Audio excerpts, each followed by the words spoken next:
আজকে এতটাই ঠান্ডা পড়েছে, মানে ওয়েদারটা বেশ মোটামুটি ঠান্ডা আছে, তার জন্য ভাবলাম সকাল সকাল আজকে আর ভাত রান্না করব না, একবারে রুটি রান্না মানে রুটি ভাজি। রুটি তো আর রান্না করা যায় না, ওই আর কি রুটি সেঁকতেছি। তো এখানে দেখো আমার মোটামুটি রুটি শেখা হয়ে গেছে, আর এই রুটির সঙ্গে দারুণ একটা জিনিস খাবো, মানে এই ঠান্ডার মধ্যে গরম গরম রুটি, তার সাথে দারুণ একটা খাবার।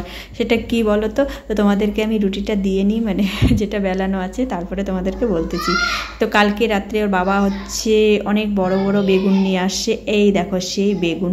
তো বেগুনটা আমি পুরোটা নিয়ে নিই, কারণ একটা বেগুন পুরালে অনেকটা হয়ে যাবে, এটা প্রায় ওই 1 কেজির কাছাকাছি বেগুনটা।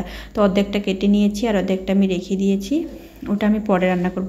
তো দেখো দুটা একসঙ্গে জুড়ে দিলে কত বড় বেগুন, তো তোমরাই বলো কত বড় বেগুন। তো এত বড় বেগুনটা তোমরা হয়তো ভাবতে পারো বাড়তি, কিন্তু না, এই বেগুনটা একদমই কচি, মানে বীজ দেখাই যাচ্ছে না এরকমই। তো দেখো এই ছোট ছোট বেগুন কাটলে তো জলে না দিলে কালা হয়ে যায়, ওই জন্য বোঝা যাচ্ছে বীজগুলো, মানে একদমই কচি বেগুনটা।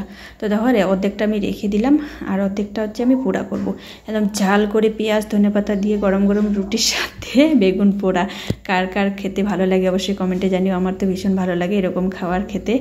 আর রুটিটা হলে তো আমাদের আর কোনো কথাই নেই, রুটি সবাই পছন্দ করে। আর এই অর্ধেকটা যে বেগুন আমি রেখে দিলাম, ওটা আমি করব এই দেখো পালং শাকের সাথে, পালং শাক আর হচ্ছে বেগুন দিয়ে একটা আলু দিব, তো ওটা দিয়ে আমি শাক করব দুপুরবেলা রান্না করার সময়। তো এদিকে দেখো খাওয়া দাওয়া কমপ্লিট বন্ধুরা, এখন আমি কতগুলো এক গাদা কাপড় নিয়ে বার হচ্ছি। তো ঘর ঠিক করার পরে এই দেখো পর্দাগুলো, যে দরজার যে পর্দাগুলো ছিল ওটা ধোয়া হয়নি, ছিলই, তো ভাবছি আজকে ধুয়ে দেবো, ভিজিয়ে রাখবো কিছুক্ষণ। তো দেখো কাপড়গুলো নিয়ে নিয়েছি, আর ডেলি তো কাপড় বাড়ি হয় না, কারণ প্রতিদিন যে ইউজ করি আমরা কাপড়গুলো সেগুলো বাড়ি হয়। তো চলো আজকে এইটুকুনি কাপড় ধোবো। আর ওই যে বললাম আজকে ওয়েদারটা সেরকম না, মানে রৌদ্র আছে কিন্তু গায়ে লাগার মতো না, মানে গায়ে লাগে না, এমনি আকাশ পরিষ্কারই আছে, কিন্তু তাও একটু ঠান্ডা ঠান্ডা ভাব। তো চলো আর এইটুকুনি কাপড় ধুয়ে দেবো। তো চলে এসেছি আমি কোরবারে, তো ঝটপট করে আগে খাওয়া দাওয়া এদিকে হয়ে গেছে, তো আমি কাপড়গুলো ধুয়ে তারপরে স্নান করব, তাড়াতাড়ি স্নান করব। যেদিন ভাবি তাড়াতাড়ি স্নান করবো সেদিন আর স্নান করা হয় না, আর যেদিন কোনো মানে ভাবনার মধ্যেই থাকবে না, পরিকল্পনা থাকবে না, সেদিন কিন্তু তাড়াতাড়ি সব কিছুই হয়ে যায় আমার। তো চলো এদিকে এখন একটা দারুণ জিনিস খাবো। এদিকে দেখো মোটামুটি কাপড় ধোয়া হয়ে গেছে, তো এদিকে নিয়ে আসছে কুল, তো কুল এনে বলছে মাখা করো।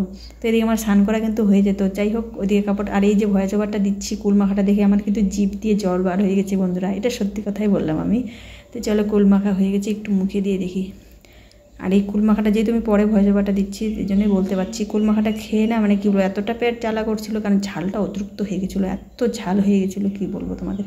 নাক মুখ চোখ দিয়ে একদম পুরো জল বার হয়েছে, কান দিয়ে তার জল বার হয় না, নাক দিয়েও। তো এটা কিন্তু একবারে সন্ধ্যাবেলা বন্ধুরা। আর আজকে দিনটা আজকে হচ্ছে মঙ্গলবার। তো এই দেখো ওর বাবা আছে সন্ধ্যাবেলা পকোড়া নিয়ে আসে, তো পকোড়ার সঙ্গে সস কে কে খেতে পছন্দ করো, আমার তো ভীষণ ভালো লাগে। তো এদিকে ওর বাবা দেখো পকোড়া দেখে এমন পাগল হয়ে গেছে, বাবা গাড়িটা ঠেলার জন্য ডাকছিল, আমি শুনিনি। আর দেখো কাপড়গুলো ধুয়ে দিয়েছিলাম, সরস্বতী পূজায় ঘুরছিলাম, সেই কাপড়গুলোও ধুয়ে দিয়েছিলাম, কাপড় কিন্তু সব শুকিয়ে গেছে। তো চলো আগে খেয়ে নিই, তারপরে কাপড়গুলো ভাঁজ করি, সারাদিনে কাপড় আর ভাঁজ করিনি আমি, তো আগে খেয়ে নিই। তো যখনই আমি রণদীপকে মুখে দিতে নিয়েছি, তখনই ওটার মধ্যে লঙ্কা ছিল, তো দেখতে পেয়েছে, ও আর কিছুতেই মুখে দিবে না। তো যাই হোক অনেক বলার পরে দিয়ে দিলাম। তো চলো রণদীপ আর আমি দুজনেই পকোড়া খাচ্ছি, আর রাজদীপের জন্য রেখে দিয়েছি, রাজদীপ হচ্ছে বাড়িতে নেই, ও টিউশনে গেছে। আর এদিকে দেখো রাজদীপের বাবা কুল নিয়ে আসে, তো মাকে দিচ্ছে, দিয়ে আমাকে এটা দিল। তো দেখো কুলগুলা কী বলো তো, এই যে কুলগুলো আমার কিন্তু অতটাও ভালো লাগে না, কার কীরকম, অনেকে পছন্দ করে, আমাদের বাড়িতে সবাই খায়, সবাই পছন্দ, কিন্তু আমার কিন্তু অতটাও ভালো লাগে না, আমি কিন্তু একটা কুলও খাইনি, একটুখানি কামড় দিয়ে খেয়েছি। আর যেহেতু বললাম আজকে মঙ্গলবার, দেখো হাটে গেছিলো, আর কত মানে ওগুলো সবজি নিয়ে আসে, সবজিগুলো পুরো ছিটিয়ে ছুটিয়ে আছে, কারণ আমি রান্নাটাকে বসিয়ে দিই, তারপরে সবজিগুলো গুছাবো।